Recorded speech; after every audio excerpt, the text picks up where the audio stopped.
चलो शुरू करें। टॉपिक है हेल्थ पॉलिसी और हेल्थ प्रोग्राम। पहले ही बता दूं, जो क्वेश्चन आएगा यहां से वो करंट से बेस आएगा, क्योंकि जो भी पेपर, अरे वाह, तो करंट में जो भी हेल्थ पॉलिसी चल रही है, तो करंट में कौन सी हेल्थ पॉलिसी चल रही है? 2017 वाली। पहला चीज ये याद रखना। दूसरी चीज है health program, malaria eradication program, malaria control program, filaria. तो तुम देखना एमपी गवर्नमेंट या स्टेट गवर्नमेंट या सेंट्रल गवर्नमेंट जो भी प्रोग्राम किसी डिसीज को खत्म करने के लिए चला रही है, वो हमारे लिए उधर से क्वेश्चन होगा। लेकिन चूंकि मुझे टॉपिक पढ़ाना है तो मैं पूरा एक तरफ से पढ़ा दे रहा हूँ। चलो, बेसिक बेसिक है, आपका बहुत सारा प्रीवियस सब्जेक्ट का रिवीजन होगा। इससे शुरुआत करते हैं। सबसे पहले अगर हम हेल्थ के बारे में पढ़ते हैं तो हेल्थ की सबसे पहले वो सुप्रीम ऑर्गेनाइजेशन या इंटरनेशनल ऑर्गेनाइजेशन जिसने दुनिया के सभी लोगों के हेल्थ की रिस्पॉन्सिबिलिटी ली है, क्या है वो? WHO। तो स्टार्ट करते हैं यहीं से, क्वेश्चन स्टार्ट भी हो गए हैं। बिल्कुल बेसिक बेसिक बताता चलूंगा। ग्लोब में जितनी भी कंट्री हैं, जितनी भी कंट्री में जितने लोग रहते हैं, उनकी हेल्थ को बेहतर करने की रिस्पॉन्सिबिलिटी यदि WHO की है, ये पहला क्वेश्चन हो गया। तो फिर आप मुझे बताइए कि इंडियन हेल्थ को बेहतर करने की रिस्पॉन्सिबिलिटी इंडिया में किस मिनिस्ट्री की है? दो क्वेश्चन हो गए। क्लियर है? स्टेटमेंट मेंशन करना WHO, उसका ये मेजर फंक्शन जिसमें वर्ल्ड हो जाएगा। और अगर हम बात करें ministry of health and family welfare, तो उसमें इंडिया के लिए होगी।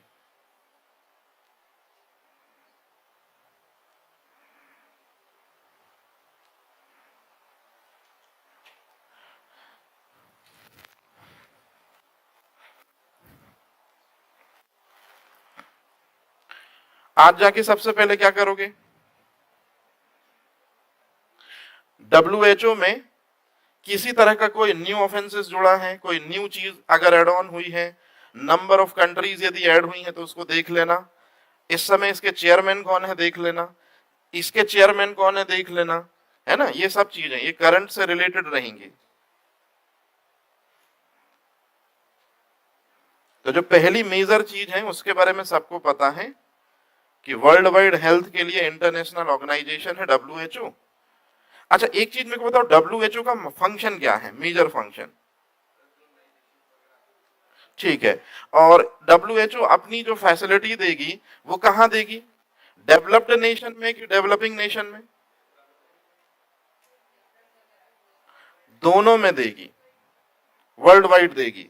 लेकिन याद रखना, ये सिर्फ और सिर्फ जो है वो दिखावा है। पूरा फोकस जो है WHO का ज्यादातर रहता है वो डेवलप्ड नेशन की तरफ। और यही चीज जब डेवलपिंग नेशन समझेंगे तो हमारा सब्जेक्ट वहां से स्टार्ट हो जाएगा। आगे चल के इसी पे अपन बात करेंगे, ठीक है। चलें आगे चलें।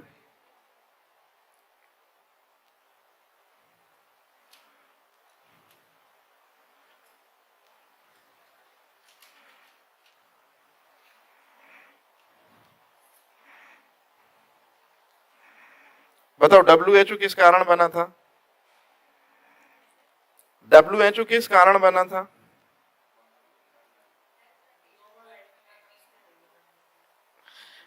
USA का ट्रैप है पूरी दुनिया पर अपनी बादशाहत कायम रखने के लिए। कूटनीति है दरअसल ये। कभी मिलना मीन्स में तो बताएंगे।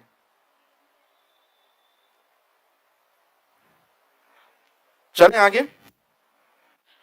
आप जब नेक्स्ट लाइन में पहुंचते हैं वहां से आपके प्रीलिम्स स्टार्ट हो रही है।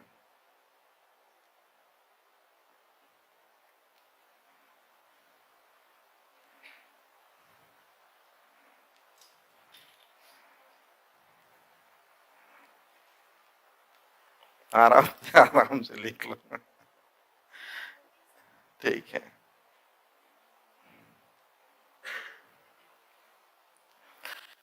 पहला क्वेश्चन, WHO की स्टैब्लिशमेंट कब हुई? विद डेट 7 अप्रैल 1948, पहला question. Establishment year and date. Head office कठे हैं, जेनेवा ऑप्शन में ना आए तो स्विट्जरलैंड जरूर देगा, चल भी रहा है, याद रखना।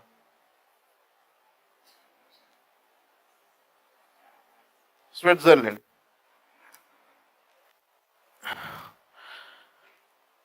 अब अगर मैं आपसे पूछूं कि हर साल जो एनिवर्सरी होती है डब्ल्यूएचओ की, डब्ल्यूएचओ का फंक्शन क्या है?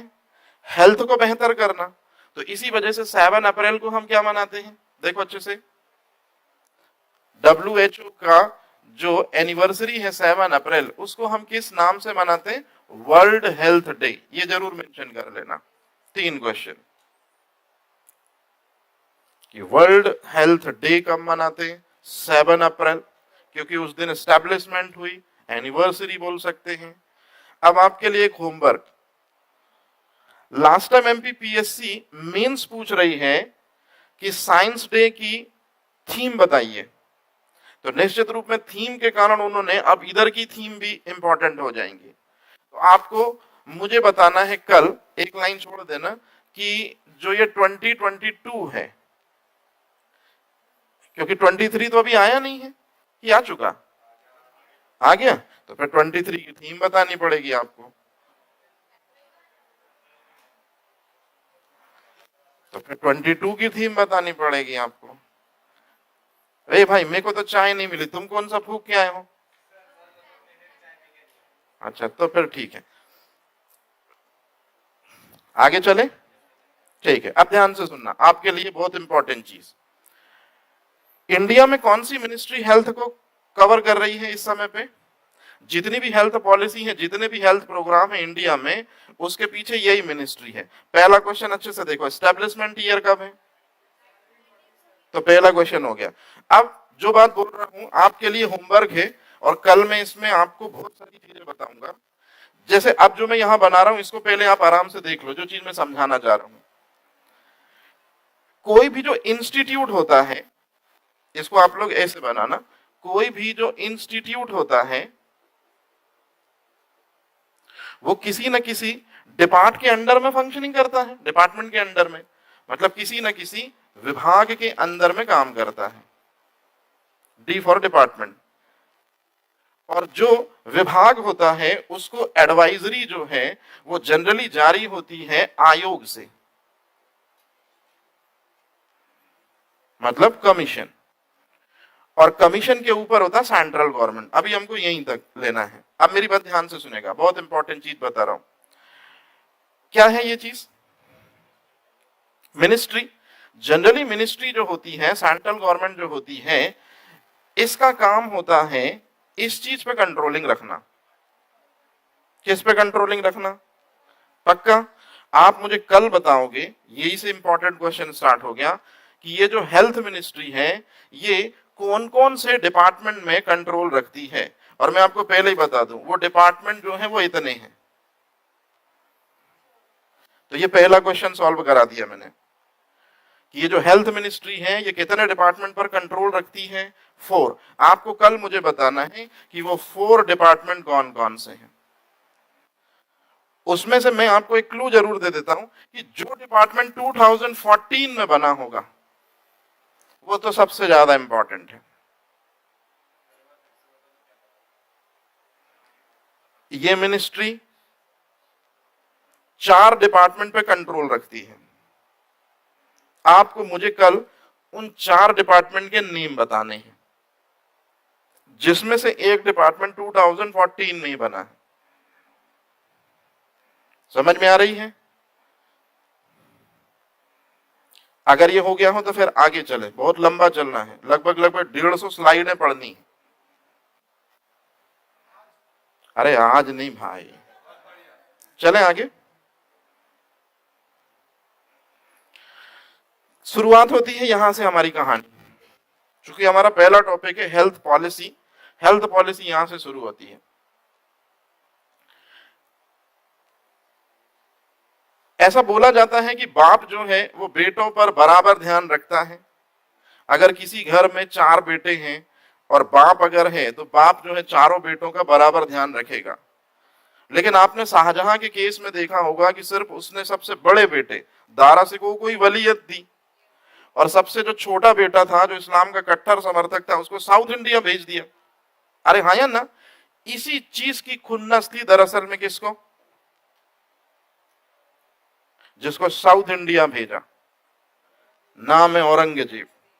और औरंगजेब हमेशा अपने बाप को यही स्टेटमेंट के बाद जब उसने दारा सिकोह का साथ दिया शाहजहां ने, तो हमेशा औरंगजेब यही बोलता था कि ये मेरा बाप नहीं है, मैं अपने हिसाब से लाइफ चलूंगा। और फिर आपने देखा होगा आगे चल के शाहजहां को कैद भी किसने किया, सिर्फ इसी वजह से कि बाप जो है वो बेटों पर बराबर ध्यान देना चाहिए। तुमने पूरी शाही सेना किसकी तरफ उड़ेल के रख दी, दारा की तरफ।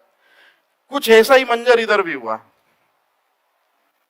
जिस WHO को, मतलब जिस फादर को, जिस बाप को दोनों देशों के लोगों का ध्यान रखना था, देशों को दो कैटेगरीज में डिवाइड किया है, एक तो विकसित देश डेवलप्ड नेशन और दूसरा विकासशील देश डेवलपिंग नेशन। तो इन दोनों देशों में जो पॉपुलेशन रह रही है उनके लिए हेल्थ की बेहतर फैसिलिटी अवेलेबल कराना था, किसको, WHO को। लेकिन WHO जब से काम कर रहा है, बताओ कब से काम कर रहा है WHO, 40, और उससे एक साल पहले ही क्या बन चुकी इंडिया में, याद रखना ये चीज।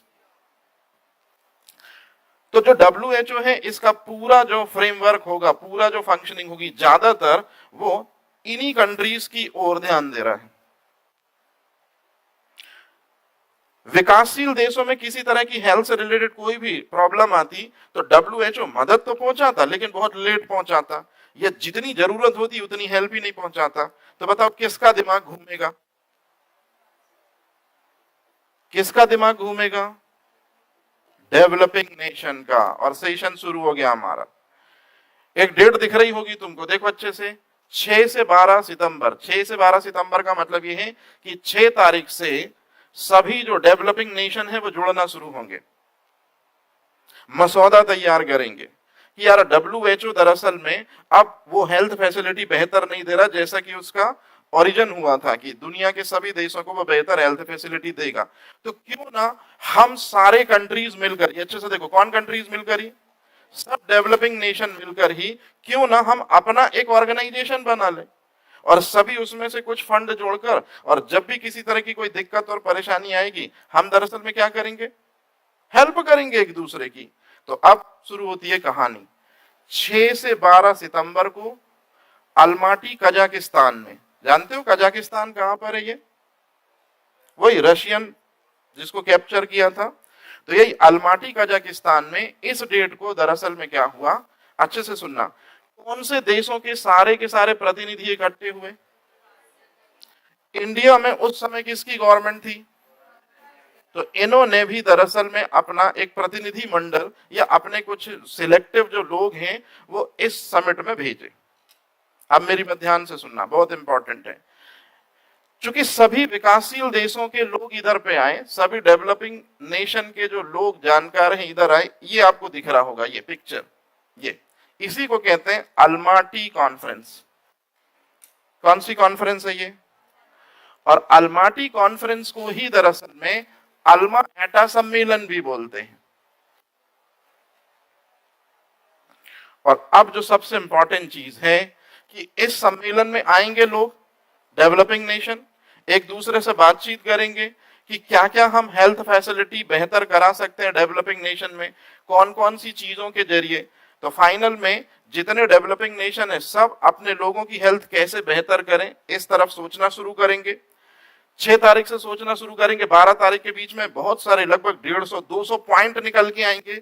लेकिन फाइनली बताओ कितने पॉइंट ही फाइनल होंगे, इसी को कहते हैं 10 प्रोमिसेस डिक्लेरेशन। और इन्हीं 10 प्रोमिसेस डिक्लेरेशन को ये बोला जाता है अल्मा एटा डिक्लेरेशन। और इन 10 डिक्लेरेशन में से जो 2 आपको याद रखनी है वो ये 2 है।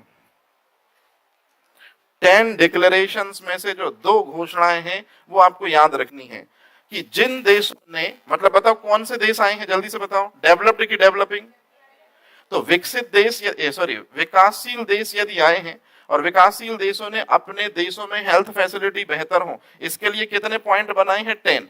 तो जो भी विकासशील देश इन 10 पॉइंट पे सिग्नेचर करेगा,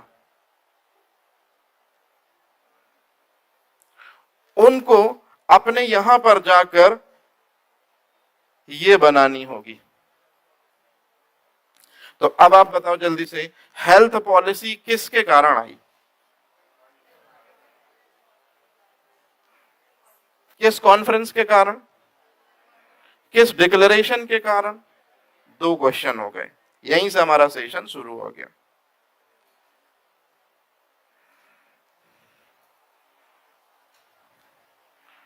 अब मेरे से ये मत बोलना कि लिखवा दो, मैं समझाता चल रहा हूं, आप अपने हिसाब से लिखते चलना, ठीक है?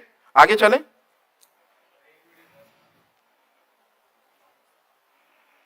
मेन पॉइंट है कि अलमाटी जो कॉन्फ्रेंस है, इस अलमाटी कॉन्फ्रेंस की स्टार्टिंग कब हुई है? पहला क्वेश्चन ये पूछा जाएगा। दूसरा क्वेश्चन ये पूछा जाएगा कि इस कॉन्फ्रेंस में कितने प्रोमिसेस डिक्लेयर हुए? 10। इन्हीं को क्या बोला गया? और अल्मा एटा डिक्लेरेशन में जिन जिन कंट्रीज ने साइन किए, उनको अपने यहां जाकर क्या बनानी होगी? Health policy. तो आपसे अगर क्वेश्चन पूछा जाए कि हेल्थ पॉलिसी किस कॉन्फ्रेंस के कारण आई, बन जाना चाहिए। हेल्थ पॉलिसी किस डिक्लेरेशन फॉर्म के कारण आई, बन जाना चाहिए। बस ये 2 क्वेश्चन। आगे। अच्छा, वो 2 पॉइंट, हाँ। अब अच्छे से सुनना, इसमें से पहला पॉइंट तो आपको समझ में आ गया होगा। 10 डिक्लेरेशन में कौन सा पहला पॉइंट? अब बताओ, आपसे इंटरव्यू में पूछा जाएगा इंडिया ने अपनी हेल्थ पॉलिसी क्यों बनाई? क्योंकि अल्मा आटा डिक्लेरेशन फॉर्म में साइन किए हैं। मेरी बात समझ में आ रही? जरा दूसरी वाली को देखो, दूसरा पॉइंट क्या है?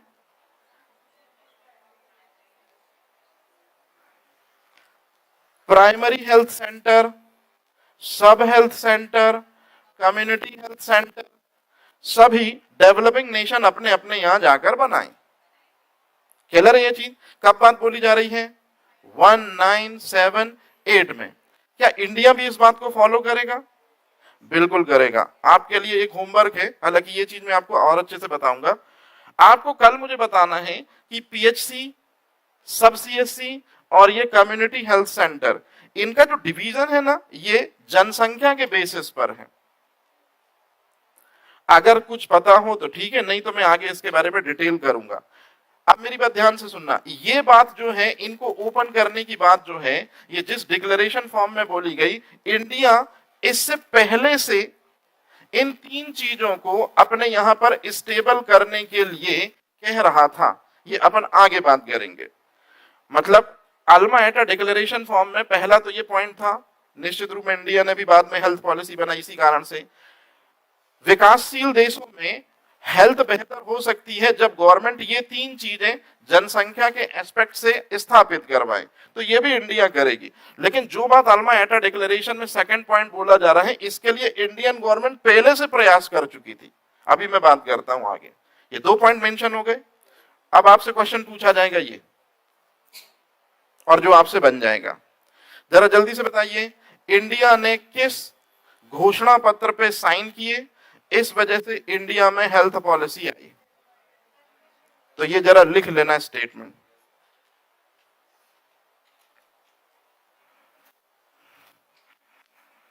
स्वास्थ्य देखभाल हेतु प्रथम इंटरनेशनल डिक्लेरेशन फॉर्म, नाम है अल्मा एटा, अल्मा एटा डिक्लेरेशन फॉर्म। तो अल्मा एटा डिक्लेरेशन फॉर्म जिसमें 10 पॉइंट थे, उनमें इंडिया ने साइन किए, इसी वजह से हेल्थ पॉलिसी इंडिया को बनानी पड़ी। थोड़ी सी राजनीति भी होगी यहां पर, है ना, समझते चलना। बताओ किस गवर्नमेंट ने साइन किए हैं? और मोरारजी देसाई की सरकार कब से आई है? 77 से। डिक्लेरेशन कब हुआ है? 78 में। और 79 में सरकार क्या हो जाएगी? चली जाएगी। और 80 में नई सरकार किसकी आएगी?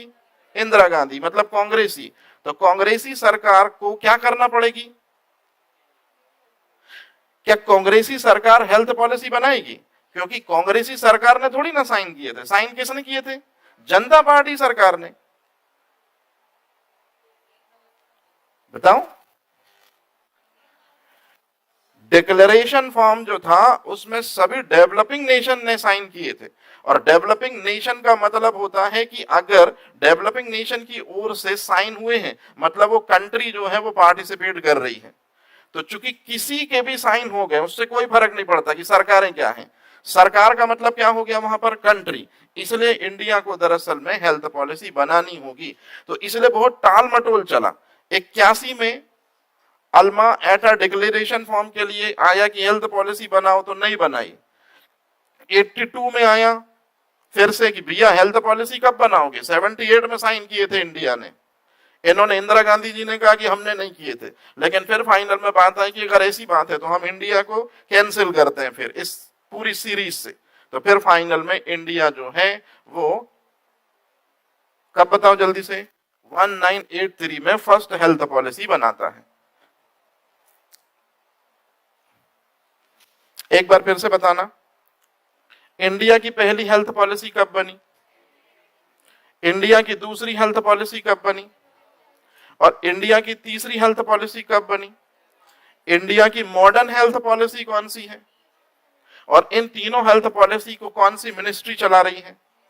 जो 47 में बनी थी। ऐसे ही बना लो फटाफट।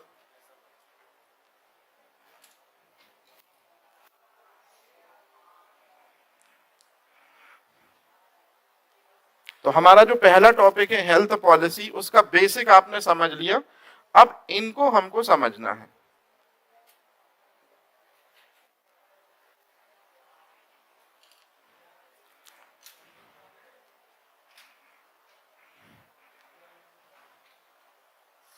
भाई भाई भाई भाई भाई भाई, वो हमसे भी ज्यादा बिजी है।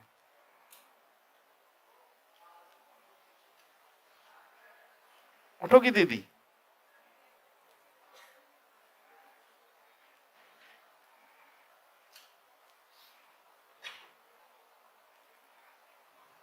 तो बताओ फर्स्ट हेल्थ पॉलिसी कब आई? किस सरकार के कारण?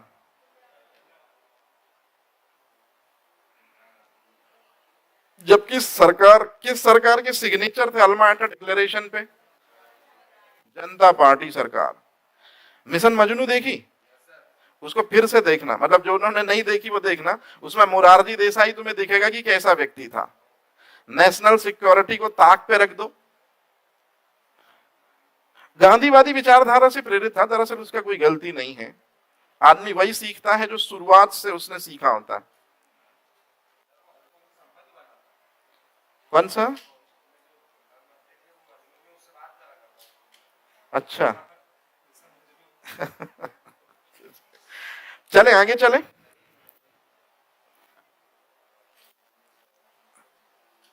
पहली हेल्थ पॉलिसी कब? दूसरी? तीसरी? ठीक है। अब इनको थोड़ा सा डिटेल करना, स्पेशली एक दो पॉइंट ही ज्यादा।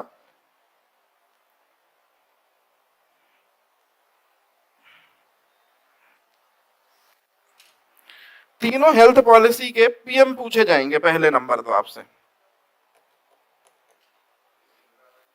सबसे पहले वाले में कौन? फटाफट आईजी साइड में मेंशन कर लो, या डैश करके लास्ट में मेंशन कर लो। दूसरे वाले में अटल जी। अटल जी का बर्थडे किस रूप में मनाते हैं?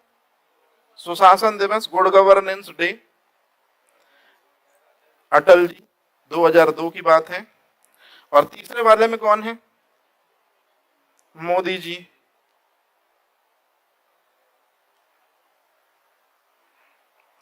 इंडिया की पहली लेडी पीएम इंदिरा गांधी। ठीक है, बस पीएम लिखने थे, अब इनको आगे डिटेल करना है। सबसे पहले स्टार्ट करते हैं इंडिया की फर्स्ट हेल्थ पॉलिसी। भाई दरवाजा लगा दिया करो यार तुम यार। इंडिया की फर्स्ट हेल्थ पॉलिसी कब आई थी? 1983। अब ये जितने भी पॉइंट हैं ये सब प्रीलिम्स के फैक्ट हैं, ये आपको याद रखने हैं। सबसे पहला है इंदिरा गांधी जी के कारण ही आई थी, पहला क्वेश्चन एकदम क्लियर कर लिया आपने। दूसरी चीज है कि क्यों बनाई गई थी ये हेल्थ पॉलिसी। तो मैंने आपको पहले ही बताया कि जरा जल्दी से बताओ, WHO अपना काम नहीं कर रहा है तो दरअसल में कौन सा कॉन्फ्रेंस हुआ? अल्माटी। अल्माटी कॉन्फ्रेंस में कितने पॉइंट पर डिस्कशन हुआ? 10। और उन 10 में से ज्यादातर पॉइंट बताओ किसको फेवर कर रहे थे? कहां के देश के स्वास्थ्य को बेहतर करने के लिए? विकासशील। लेकिन इंदिरा गांधी जी ने एक प्रोग्राम चलाया था जिसको कहते हैं ICDS, इंटीग्रेटेड चाइल्ड डेवलपमेंट, पी होगा program, sorry ICDP, integrated child development program, और ये चला था 1975 में। इंडिया का सबसे बड़ा हेल्थ रिलेटेड प्रोग्राम, इंडिया का सबसे बड़ा न्यूट्रिशनल रिलेटेड प्रोग्राम यही था। और इससे पहले शायद ही किसी कंट्री ने हेल्थ को और न्यूट्रिशन को बेहतर करने के लिए इतना बड़ा प्रोग्राम चलाया था। इसलिए इंदिरा गांधी जी ने जो हेल्थ पॉलिसी डिक्लेयर की, जब उसमें हेल्थ को बेहतर करना था तो उन्होंने इसको भी इनपुट कर दिया। और ये चीज जो इनपुट होकर आई, तो इंदिरा गांधी जी इस पॉइंट पे और इस पॉइंट पे तो पहले से बात कर चुकी थी। अब मेरी बात ध्यान से सुनना, इंदिरा गांधी जी बहुत खतरनाक लेडी थी भाई। उसके अचीवमेंट दिखाऊंगा तो पूरे क्वेश्चनों से भरा पड़ा अचीवमेंट। जिस डिक्लेरेशन, जिस इंटरनेशनल फॉर्म, जो इंटरनेशनल फॉर्म कह रहा है कि हेल्थ को बेहतर करूं, कब कह रहा है जल्दी से बता दो? 1978 में। उससे कितने साल पहले से इंदिरा गांधी जी इन दो पॉइंटों को बेहतर करने के लिए वकालत कर रही थी इंडिया में। और ICDP प्रोग्राम को तो 1975 में शुरू भी कर दिया था। तो अपने हमेशा चुनावी वादों में वो स्टेटमेंट हमेशा दोहराती थी इंदिरा गांधी जी कि जो काम के लिए हमको अल्मा एटा डिक्लेरेशन में करने के लिए बोला गया था, वो हमने उसके एस्टेब्लिशमेंट से पहले करना स्टार्ट कर दिया था। समझ में आ रहा है? ये दो पॉइंट याद रखना, क्यों आई थी फर्स्ट हेल्थ पॉलिसी। हाँ, लक्ष्य क्या होगा? लेकिन इसमें सबसे इंपॉर्टेंट वर्ड है ये, यहां विकसित से कोई लेना देना नहीं, क्योंकि विकसितों के लिए तो कौन हो गया? WHO। और विकासशील के लिए कौन हो गया? अल्मा-अटा डिक्लेरेशन फॉर्म या अल्माटी कॉन्फ्रेंस। अब जो बात मेरे को आपको बतानी थी वो सबसे इंपॉर्टेंट है। बताओ, विकासशील देशों में लोगों के पास 2 वक्त का खाने के लिए नहीं है, तो हेल्थ फैसिलिटी कैसे बेहतर होगी, या हेल्थ जो फैसिलिटी है वो लोगों को कैसे मिलेगी? इन 3 चीजों को एस्टेब्लिश करके। तो फर्स्ट हेल्थ पॉलिसी में मेन जोर इनको स्टेबल करना था। इनको किसको? प्राइमरी हेल्थ सेंटर बनाए जाए on the basis of population, सब हेल्थ सेंटर बनाए जाएं और कम्युनिटी हेल्थ सेंटर बनाए जाएं। तो ये आपसे क्वेश्चन पूछा जाता है प्रीलिम्स में कि इनकी स्थापना किस स्वास्थ्य नीति के तहत या किस हेल्थ पॉलिसी के तहत शुरू की गई थी? आंसर है फर्स्ट हेल्थ पॉलिसी।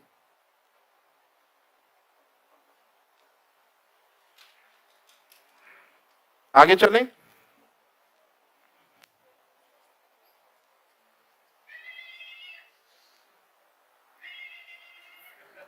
मेरे को भी दे यार, अच्छी रिंगटोन है ये तो।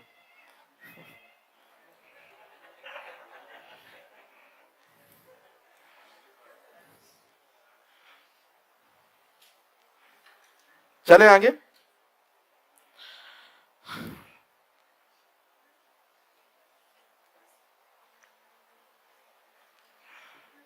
क्या दिख रहा है? सेकंड हेल्थ पॉलिसी कुछ नहीं है, पहली हेल्थ पॉलिसी में जो जो ड्रॉबैक थे उन्हीं को बेहतर करके सेकंड हेल्थ पॉलिसी आई है। तो सेकंड हेल्थ पॉलिसी में सिर्फ एक ही पॉइंट इंपॉर्टेंट है कि कौन से पीएम ने इसको स्टार्टअप दी थी, वो आप लिख चुके हो, अटल जी। अब मेरी बात ध्यान से सुनना, आपको घर जाना है और थर्ड हेल्थ पॉलिसी अभी भी चल रही है और हर साल कुछ ना कुछ थोड़ा बहुत चेंज होता चलता है, कुछ ना कुछ पॉइंट ऐड होते चलते हैं। तो आपको कुछ नहीं करना, पहले मैं आपको जो बेसिक क्वेश्चन आते हैं मैं आपको वो बता दूं कि थर्ड हेल्थ पॉलिसी को मोदी जी ने शुरू किया था। रेड कलर से इसलिए शो किया क्योंकि भगवा कलर, सनातन परंपरा। थीम जो है ये आपसे पूछी जाती है, थर्ड हेल्थ पॉलिसी की या मॉडर्न हेल्थ पॉलिसी की थीम क्या है? अच्छे से देखो क्या है। जो अफेक्टेड पर्सन, जो डिसीज से रिलेटेड पर्सन पीएचसी, सब सीएचसी और कम्युनिटी हेल्थ सेंटर में आया है, सिर्फ उसकी देखभाल नहीं करना है। किसी को बुखार चढ़ी है और वो पहुंचा, अच्छा एक बताओ, पीएचसी में कौन पहुंचेगा? रईस लोग पहुंचेंगे कि समाज के ज्यादातर गरीब वर्ग के लोग पहुंचेंगे? गरीब। तो जनरली उसकी देखभाल तो करना ही करना है, लेकिन साथ ही साथ में उसके परिवार से संबंधित लोगों में भी अगर किसी तरह की कोई परेशानी है तो उससे पूछकर उसको भी बेहतर करना है। मतलब उस पर्सन की तो देखरेख करना ही करनी है। उस पर्सन के फैमिली से रिलेटेड यदि कोई पर्सन और प्रभावित है, अफेक्टेड है, तो उसको भी हमको क्या करना है? बेहतर करना है। मतलब इसमें जो ये मेन वर्ड है, ये पूरी होल फैमिली के लिए हो गया उसका, ये कल्याण। पीएचसी मतलब प्राइमरी हेल्थ सेंटर। बताओ, हेल्थ फैसिलिटी को लेने के लिए जो गरीब है, पुअर लोग है, वो कहां पहुंचेंगे? या तो पीएचसी में, या तो सीएचसी में, या तो सब पीएचसी में। ऐसा ही है। और यहां इनका इलाज कैसा होगा? पैसे लेकर के निःशुल्क होगा? निःशुल्क। वो कहने के लिए 2 रुपए लेते हैं, लेकिन वो दरअसल में फ्री ऑफ कॉस्ट ही है। हाँ, 60 की नहीं यार, कैसा कर रहे हो?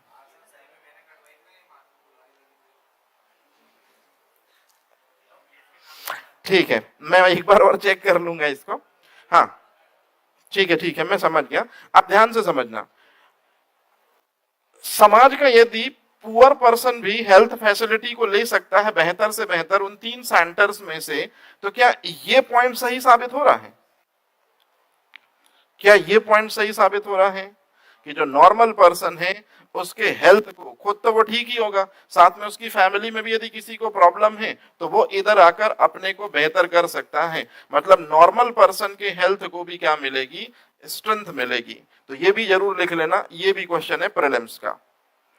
तीसरी हेल्थ पॉलिसी का मेन एम क्या है? तो यदि ये थीम है, याद रखिएगा, ये हर साल चेंज होती है, लेकिन एम कभी चेंज नहीं होता है, एम हमेशा वही रहता है।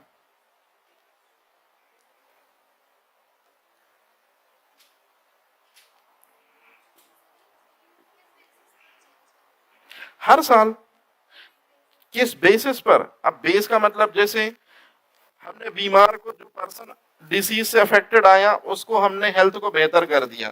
फिर डॉक्टर जब उससे पूछते हैं कि फैमिली में कौन कौन है, तो वो यदि बताता है कि मेरी वाइफ प्रेग्नेंट है, तो इसका मतलब क्या है? प्रेग्नेंट वुमेन का भी ध्यान रखना है और जो गर्भ में बच्चा पल रहा है उसका भी ध्यान रखना है। तो उस पर्सन के साथ साथ में उसकी फैमिली को भी टारगेट कर रहे हैं, तो ये उस फैमिली की देखभाल हो गई कि कल्याण हो गया उस फैमिली का। ऐसा। तो जैसे जैसे आगे बढ़ते जाते हैं, अब जैसे ये प्रेग्नेंट लेडी का हमको ध्यान रखना है, तो बताओ प्रेग्नेंट लेडी घर पर होगी, सुरक्षित प्रसव के लिए हमको कहाँ लाना होगा उसको? पीएचसी, सीएचसी यहाँ लाना होगा, है ना? तो उसके लिए बीच में क्या चलेगी अगले साल? एम्बुलेंस चलेगी। फिर एम्बुलेंस के बाद में उस लेडी को क्या दिया जाएगा? पैसा दिया जाएगा। तो जैसे जैसे समय बढ़ता जाता है, जो जो रिक्वायरमेंट होती जाती है, उसके बेसिस पर थीम डिक्लेयर करी जाती है। ऐसा ही है।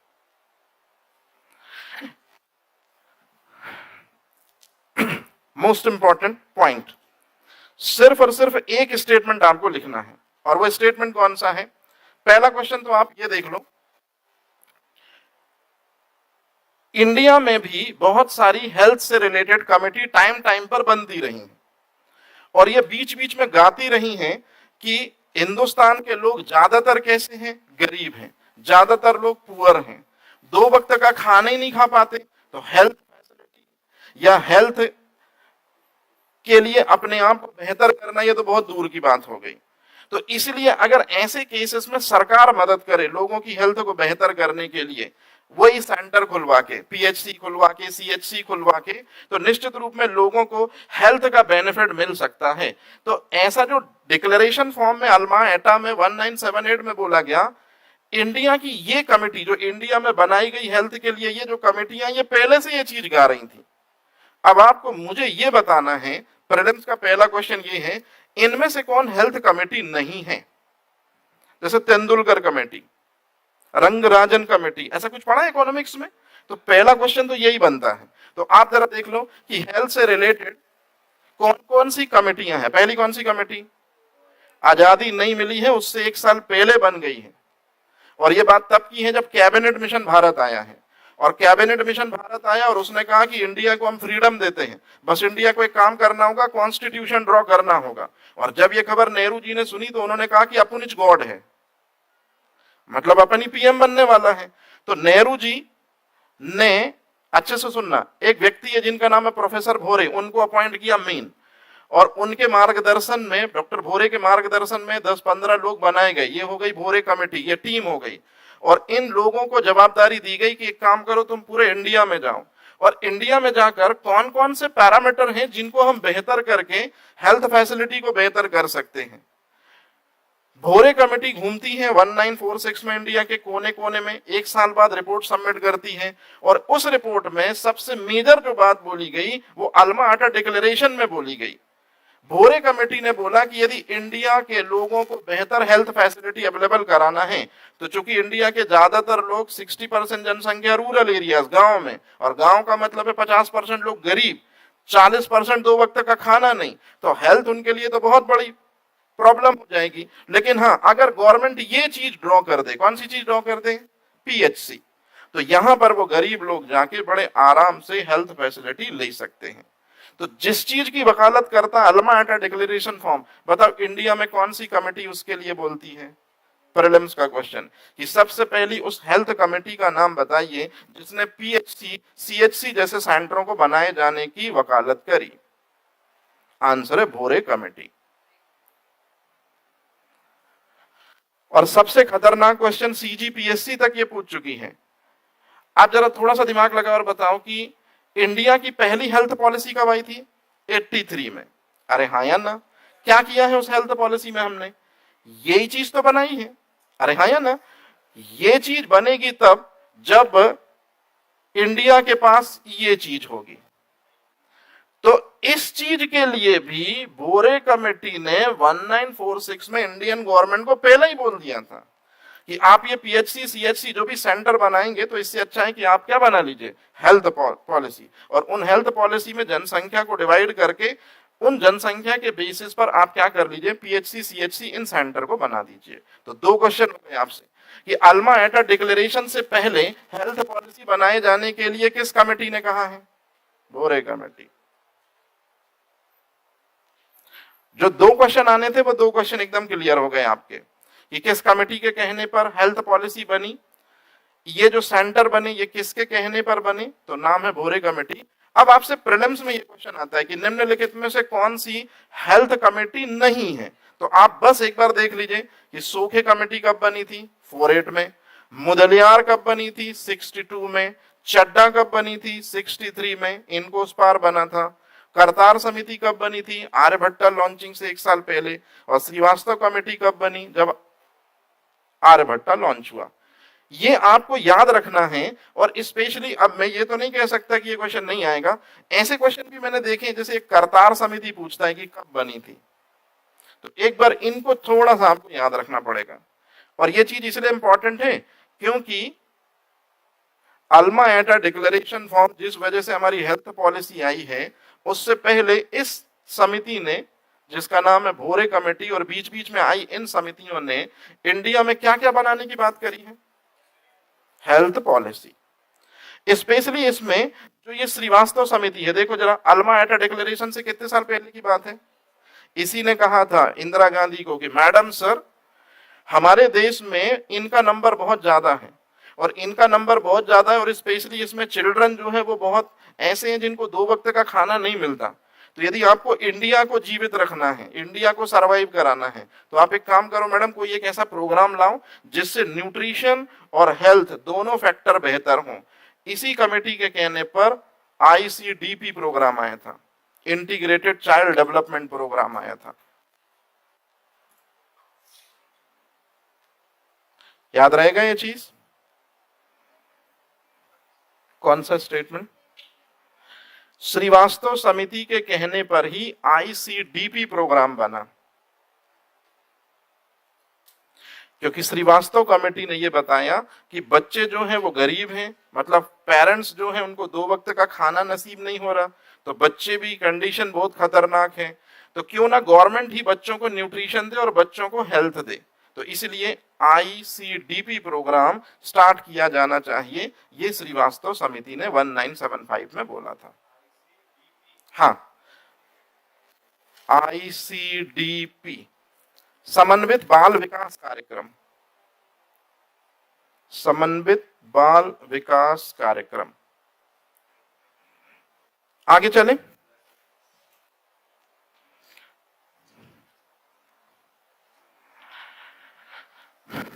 I am not your polity teacher, but पूरी पॉलिटी एक पन्ने में लिख दी।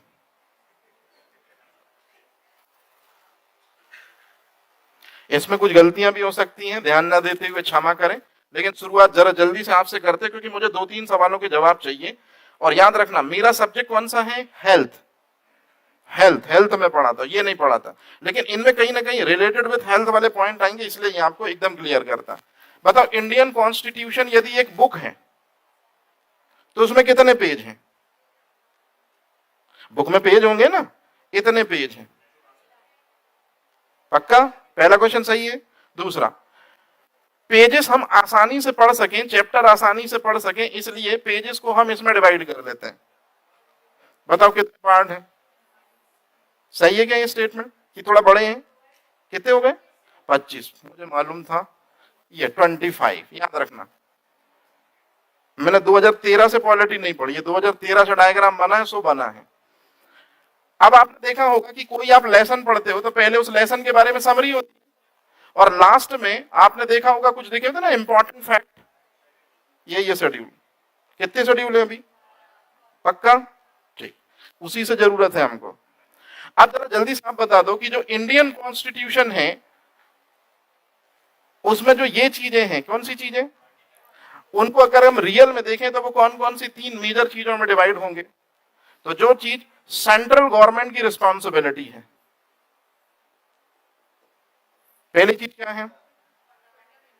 अब आप जल्दी से बता दो किस देश से लिए हैं, ये सब रिवीजन है, कौन से पार्ट में है, कहां से कहां तक। ठीक है, चलते हैं यहां। क्या लिखा है ये चीज? अरे ये चीज रे, कॉन्सेप्ट ऑफ वेलफेयर स्टेट। सिर्फ 2 जगह आपको वर्ड मिलेगा कल्याणकारी राज्य, और कहीं नहीं। पहला तो डीपीएसपी पे और दूसरा प्रियम्बल में, प्रस्तावना में। ये याद रखना कि पहला तो डीपीएसपी में और दूसरा प्रस्तावना। सिर्फ इन 2 जगहों पर भी आपको ये वर्ड सुनाई देगा, कल्याणकारी राज्य की अवधारणा, मतलब कॉन्सेप्ट ऑफ वेलफेयर स्टेट। मतलब पहला क्वेश्चन। दूसरा क्वेश्चन, डीपीएसपी जो है इनको कहां से अडॉप्ट किया? लेकिन क्वेश्चन आजकल ये पूछते हैं कि आयरलैंड ने कहा के कॉन्स्टिट्यूशन से लिया था, स्पेन। किस बंदे ने कहा था, उसकी सिफारिश पर आया, मतलब क्या लिखा ये चीज?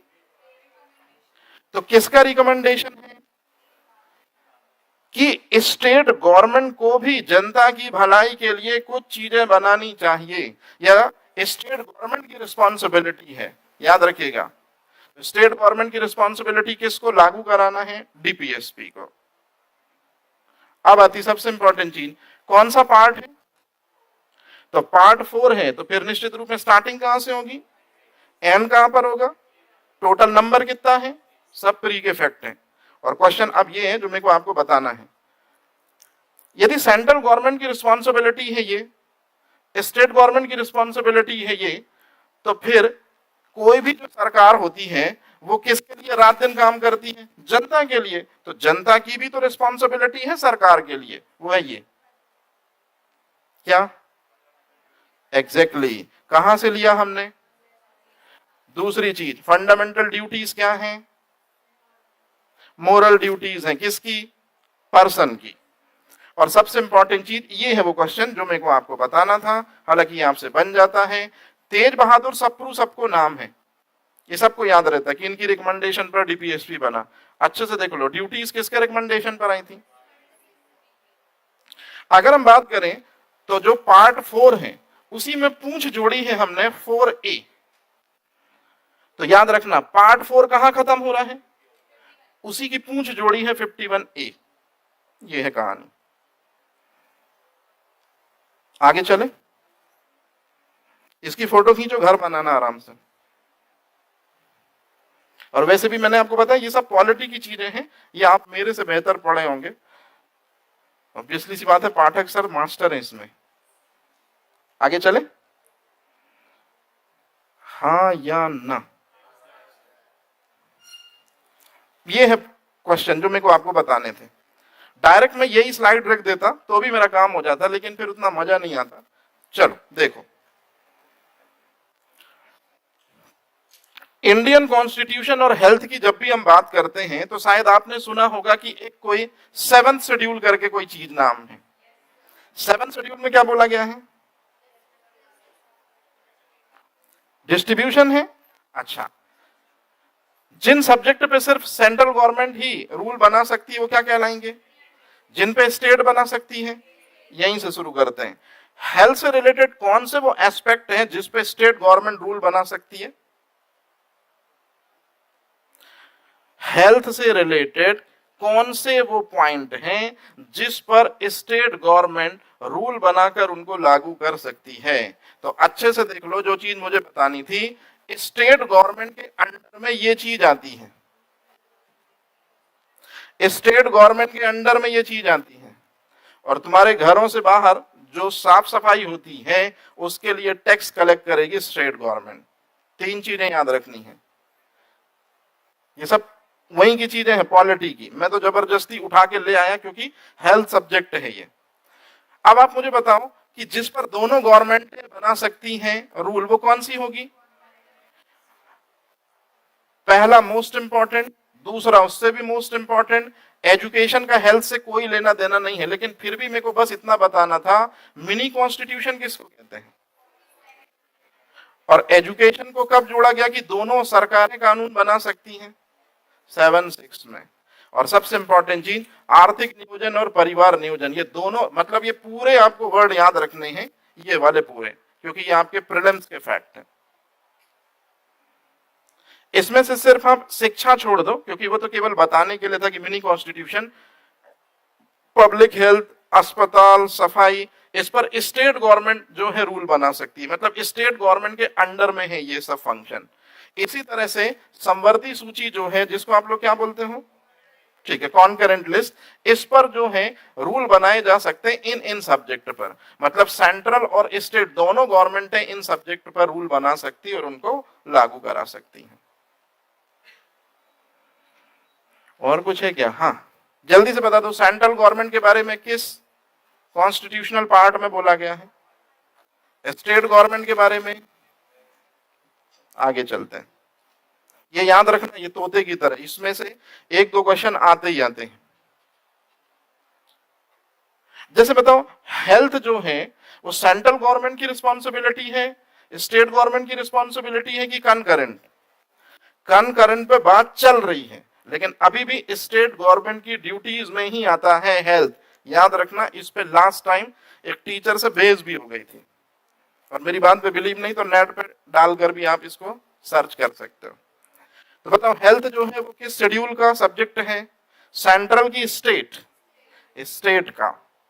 हाँ, कंकरेंट लिस्ट में उसको शामिल किया जाए, इस पे बात चल रही है। आगे चलें।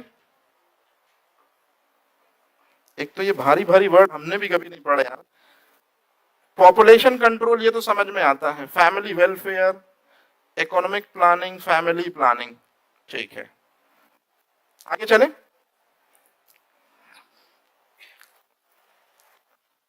कौन सा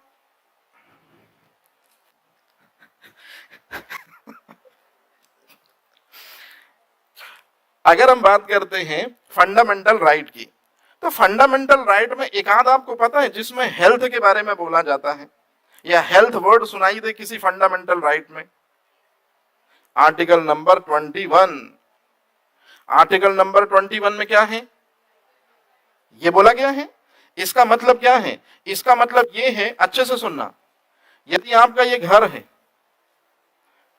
है और किसी ने बड़ी सी बिल्डिंग बना ली, और आपको यदि सनलाइट नहीं मिल रही है, और सनलाइट नहीं मिल रही है मतलब विटामिन डी नहीं मिल रहा है, वो आपके लिए क्या है? Vitamin D. ये बिल्डिंग 101% टूटेगी। इतना बड़ा राइट है आर्टिकल 21।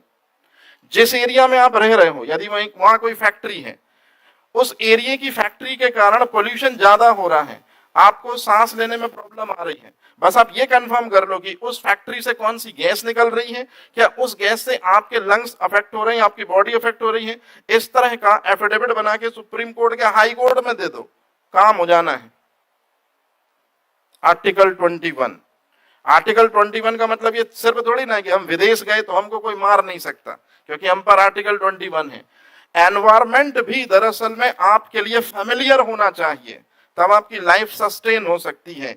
इतना तक राइट देता है आर्टिकल नंबर 21।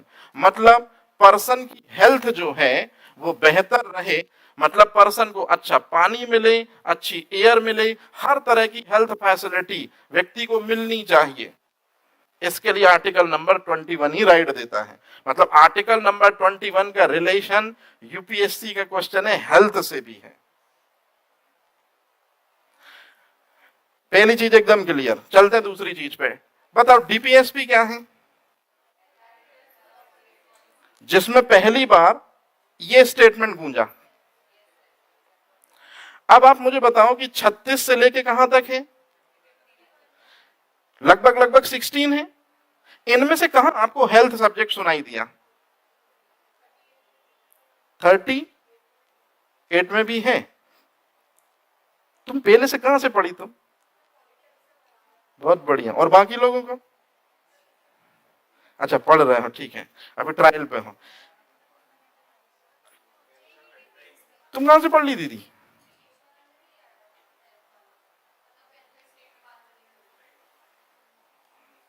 अच्छा नहीं, अभी ओन मतलब तुम लोग बोलते ना पर्टिकुलर सब्जेक्ट नहीं पढ़ाएंगे, कि बिल्कुल हेडिंग नहीं डलाई गई कॉपी पे, है ना, डीपीएसपी फिर वो सिस्टम से, ठीक है, कोई दिक्कत नहीं। मेरा थोड़ा सा अलग है, समझना जरा।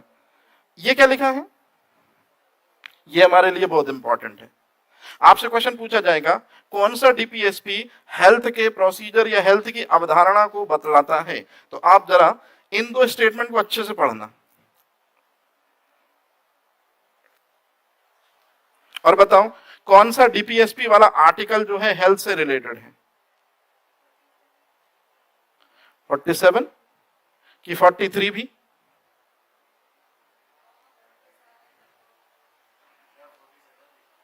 अरे ठीक है ना 47, क्या 43 हो सकता है हेल्थ में? थोड़ा सा दिमाग लगाओ, क्या हेल्थ को प्रमोट कर रहा है आर्टिकल नंबर 43? चलो आप पे छोड़ता हूं, आप पे छोड़ता हूं। मुझे जो मेन बताना था वो ये है,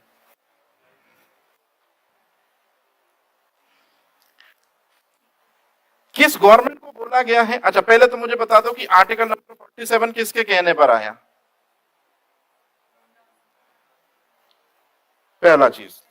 दूसरा, जो भी स्टेट के अंदर रहने वाले लोग हैं, क्योंकि डीपीएसपी में स्टेट की बात की जाती है, तो स्टेट के अंदर जो भी रहने वाले लोग हैं उनको बेहतर खाना पीना मिले, चीजों में मिलावट ना हो, उनका जो लाइफस्टाइल है वो हमेशा ऊपर की ओर ही प्रमोट हो, मतलब अब ही हो, और उसके लिए जो जो हेल्थ फैसिलिटी स्टेट गवर्नमेंट दे सकती है वो दे, लेकिन बाध्य नहीं है।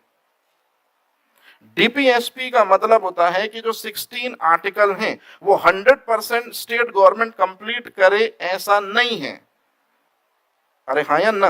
अच्छा अभी टॉपिक नहीं पढ़ा, ठीक है, वो सर आपको अच्छे से पढ़ाएंगे। अब मेरे को एक बात बताओ, लाइफस्टाइल लोगों की ऊंची रहेगी या बेहतर लोगों को पोषण मिलेगा यदि किसी फैमिली में कोई बंदा ये चीज इनटेक करता है। ये गांधी जी का पर्सनल स्टेटमेंट था जो आर्टिकल नंबर 47 में एड ऑन किया है।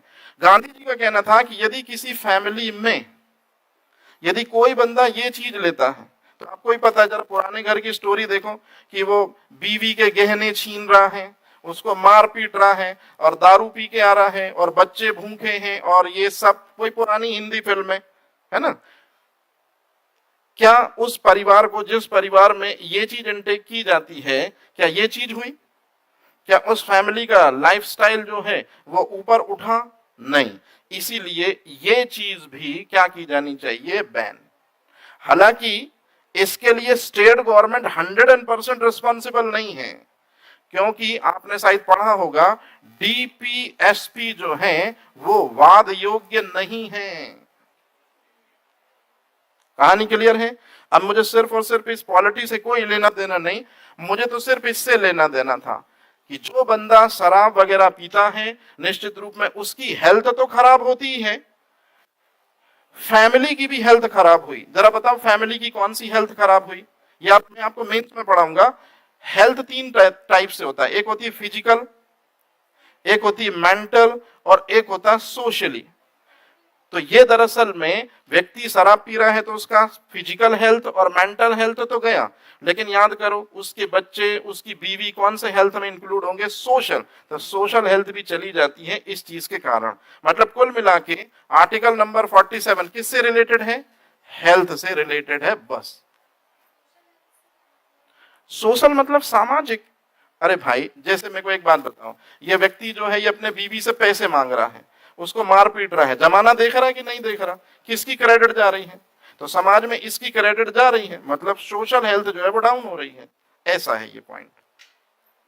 मैं आपको फिर बता दूं, मैं आपका पॉलिटी टीचर नहीं हूं, बस मुझे मेन चीज थी कि डीपीएसपी में कौन सा आर्टिकल है जो रिलेटेड विद हेल्थ है, तो आंसर है 47।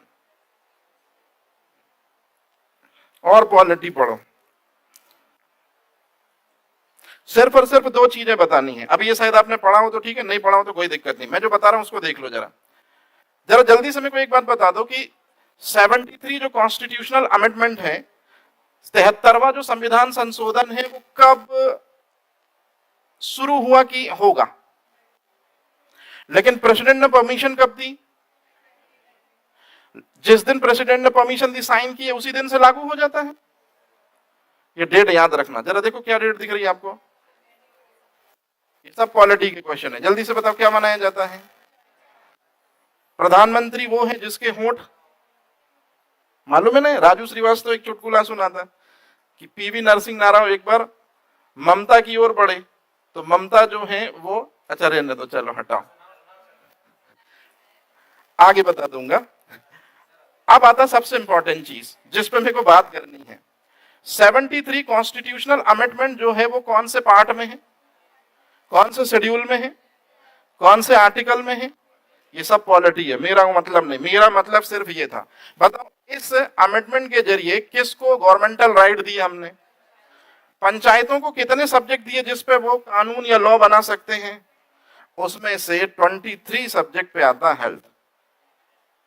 इतना सा बताना था बस, और कुछ नहीं। कि 73 कॉन्स्टिट्यूशनल अमेंडमेंट में 29 सब्जेक्ट में 23rd सब्जेक्ट में हेल्थ और ये चीजें आती हैं, मतलब हेल्थ वाली चीजें आती हैं।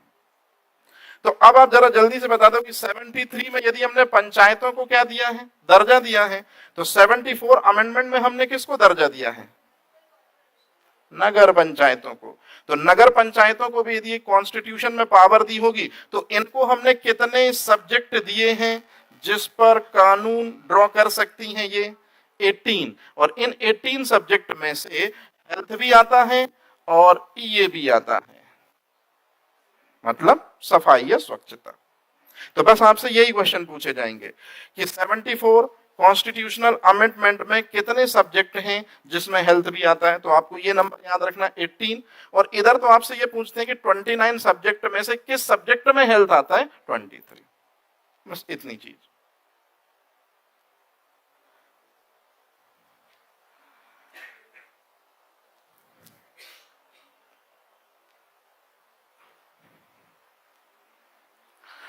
अच्छा, 73 जो कॉन्स्टिट्यूशनल अमेंडमेंट है ये 9 में है ना, पार्ट में, और 74 9A में है।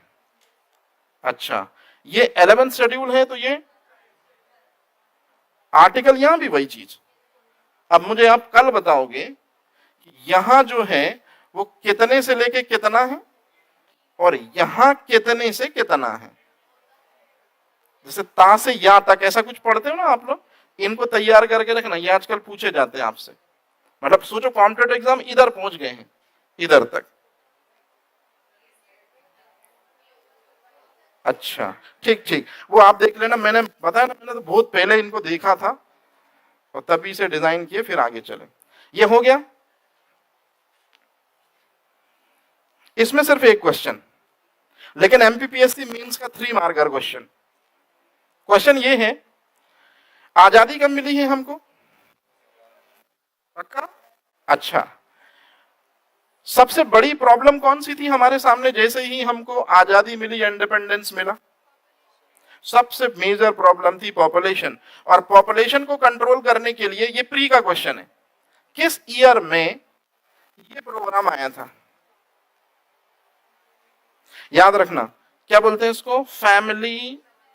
फैमिली प्लानिंग प्रोग्राम जो है, इसका फॉर्मुलेशन मतलब गठन, मतलब फॉर्मुलेशन कब किया गया? 49 में। और प्रोग्राम स्टार्ट कब से कर दिया था हमने? 52 से। तो जब हमने फैमिली प्लानिंग को या पॉपुलेशन को कंट्रोल करने के लिए जब हमने प्रोग्राम स्टार्ट किया 1952 में, तो ये चीज इंडिया की यूएसपी है। ये इंडिया की यूएसपी है। आज भी आपसे कोई अगर पूछे कि जरा बताइए इंडिया जो है उसका वर्ल्ड में कोई अचीवमेंट है क्या, या इंडिया को वर्ल्ड ने क्या दिया, तो आप ये पॉइंट जरूर बोलेंगे कि India was the first country जिसने बढ़ती जनसंख्या को लगाम लगाने के लिए फैमिली प्लानिंग प्रोग्राम की एस्टेब्लिशमेंट करी थी 1952। इसके पहले दुनिया के किसी भी देश ने पॉपुलेशन कंट्रोल करने के लिए कोई प्रोग्राम नहीं बनाया था। तो आपको 2 प्रोग्राम याद रखने हैं, मतलब 2 चीजें याद रखनी है। 49 में जो है कार्यक्रम जो है फैमिली प्लानिंग प्रोग्राम, इसका फॉर्मुलेशन मतलब गठन किया गया था। फैमिली प्लानिंग प्रोग्राम की स्टार्टिंग कब करी गई? 52 में।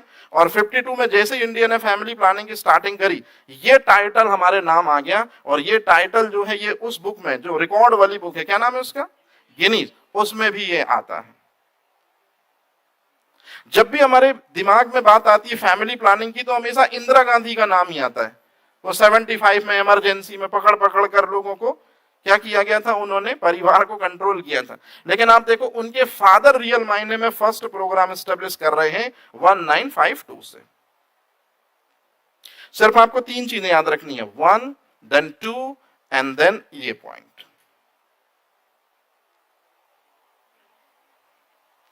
अरे बाप रे, टाइम हो गया। बस एक लास्ट है, ये चीज और बता दूं बस।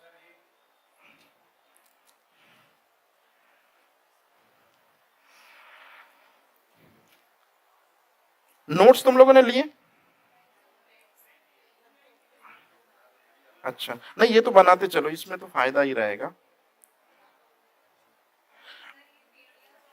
हाँ, पीडीएफ में दूंगा ना, तो वो तो पहले ही बात कर चुका हूं मैं कि पीडीएफ पूरी दूंगा। पीडीएफ भी देना है। और बताओ लास्ट चैप्टर कौन सा पढ़ाया?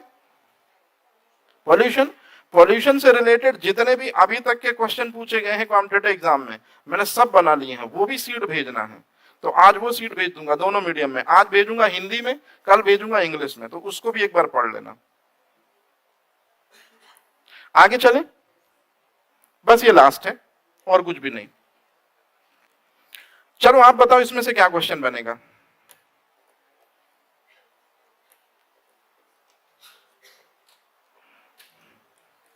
आप बताओ।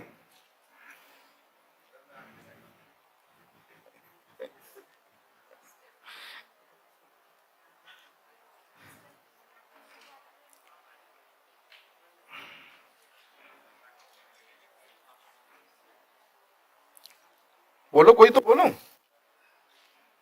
कौन सा क्वेश्चन बनेगा इधर से? पक्का? अच्छा, अब देखो जरा जल्दी से। पॉपुलेशन को कंट्रोल करने के लिए बताओ आज के समय पे कौन सी चीज काम कर रही है? मतलब जितने भी पॉपुलेशन को कंट्रोल करने के लिए प्रोग्राम चलाए जा रहे हैं, ये वाला डिपार्टमेंट कर रहा है उनको। कौन सा डिपार्टमेंट? फैमिली प्लानिंग डिपार्टमेंट कर रहा है। आपसे क्वेश्चन सिर्फ ये पूछा जाएगा कि फैमिली प्लानिंग डिपार्टमेंट जो है वो रियल मायने में इस मिनिस्ट्री के अंतर्गत काम करना कब से स्टार्ट करता है, बस, और कुछ नहीं। मतलब इंदिरा गांधी जी ने इस चीज को बड़े जबरदस्त तरीके से समझा कि 1952 से जनसंख्या तेजी से बढ़ रही थी, अच्छे से सुनना, और लगातार बढ़े जा रही थी। सिर्फ हमने स्टार्टिंग बस कर ली और लोगों को समझाना शुरू किया कि भाई कितनी है, ये क्रिकेट टीम है, बंद करो, थोड़ा कम करो, 3 बच्चे हैं तो 2 करो, 2। मतलब यहाँ सिर्फ समझाइश का दौर जारी था। समझाइश से कुछ नहीं होना जाना, ये आपको भी पता है। मैं आपको कितना भी समझाऊं भाई पढ़ लो, आपकी लाइफ बेहतर हो जाएगी, आप जैसे ही ये स्टेटमेंट सुने आपने कहा हाँ सर आपका हो गया, अब हमारी सुनो, जो हमको करना हम वही करेंगे। सर 52 से यही हुआ था। 1966 में इंदिरा गांधी जी ने देखा, ये डाटा मैंने पढ़ा था लेकिन ये कितना सही है कि नहीं है नहीं कह सकता, लेकिन आप सुन लो कि एक थाली जो है उसको खाने वाले 13 लोग थे इंडिया में। इस समय की बात बता रहा हूं मैं, एक थाली थी सिर्फ, कोई 4 रोटी चावल और सब्जी, और उसको खाने वाले कितने लोग थे? 13। मतलब इतने ज्यादा नंबर ऑफ पॉपुलेशन आ चुका था। मतलब नेचुरल रिसोर्सेज जो हैं वो ज्यादा से ज्यादा लोगों द्वारा यूज किए जा रहे थे और ऐसे में तो खत्म ही था। इसी वजह से इस मिनिस्ट्री के अंतर्गत ये डिपार्टमेंट बनाया, और बस इस डिपार्टमेंट के बाद से क्या हुआ है आपको भी चीजें पता है। स्ट्रिक्टली पहले तो ओरली बोला गया, लेकिन ओरली बोलने से नहीं समझ में, इंदिरा गांधी जी को समझ में आया कि हमारा बाप 52 से बोल रहा तो कुछ नहीं हो पाया। फिर इंदिरा गांधी जी ने स्ट्रिक्टली उसको फॉलो करना शुरू किया। तो सिर्फ और सिर्फ ये डाटा आपको याद रखना है। इंटरव्यू में सिर्फ पूछते हैं कि बेटा जी वो इमरजेंसी के टाइम की कुछ चीजें आपको याद है, तो आप वो डाटा पढ़ो जरा क्या लिखा है। 1,10,00,000 मेल और 10 लाख फीमेल, इनकी दरअसल में क्या की गई थी? नसबंदी। मतलब जो ये नसबंदी है जिसको अपन बोलते हैं ट्यूबेक्टोमी और वेसेक्टोमी, ये दरअसल में पॉपुलेशन को कंट्रोल करने के लिए पहली सर्जिकल मेथड थी। ये प्रीलिम्स में क्वेश्चन आपसे पूछते हैं, जनसंख्या को कंट्रोल करने के लिए कौन सी सर्जिकल मेथड सबसे पहले अप्लाई हुई थी? तो आंसर है ट्यूबेक्टोमी और वेसेक्टोमी। ये हम आगे पढ़ेंगे। आज के लिए सिर्फ इतना ही। अगर कोई आपसे पूछे कि ट्यूबेक्टोमी और वेसेक्टोमी जो है इससे रिलेटेड जो कानून है वो किस डिपार्टमेंट ने बनाए थे, तो फैमिली प्लानिंग डिपार्टमेंट, बस और कुछ नहीं।